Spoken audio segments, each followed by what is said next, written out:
What happens when political gridlock meets the clock? The U.S. Senate has just delivered a shockwave to Washington by rejecting a stopgap spending bill designed to keep the government running past October 1st. This decision, backed by nearly all Democrats, has thrown the nation into a high-stakes race against time and raises a haunting question. Is a government shutdown now inevitable? Let's unpack the details, the stakes, and the explosive debates behind this pivotal moment. A narrow defeat with major consequences.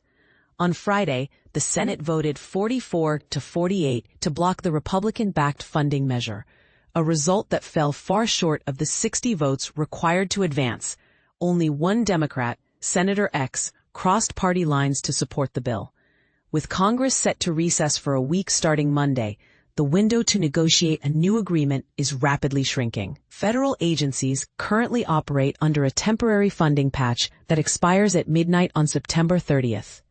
If no deal is reached, thousands of federal workers could face unpaid furloughs, and critical services, from border security to food assistance, might grind to a halt.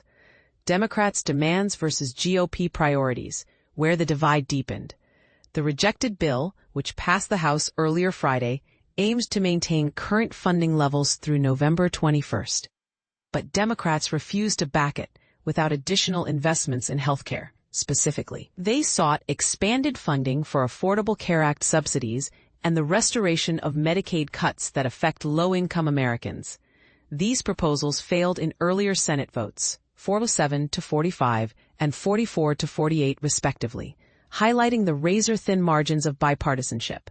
And the Supreme Court, a move tied to heightened threats following the assassination of conservative activist Charlie Kirk. But here's where it gets controversial. Should political violence protection be part of a routine spending bill? Critics argue this creates a dangerous precedent, while supporters call it a necessary response to escalating extremism. The bigger picture, a broken process and a $7 trillion question.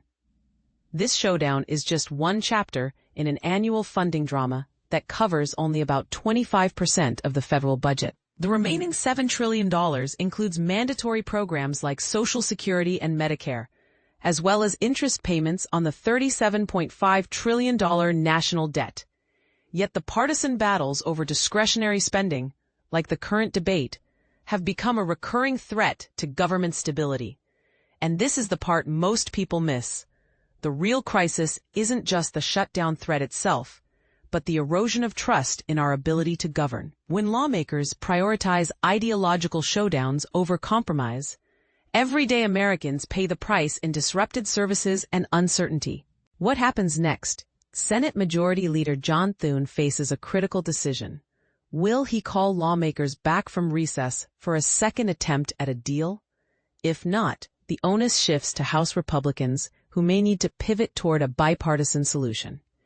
But with Democrats holding the Senate's 44-48 edge and Republicans clinging to a slim House majority, the path forward is anything but clear.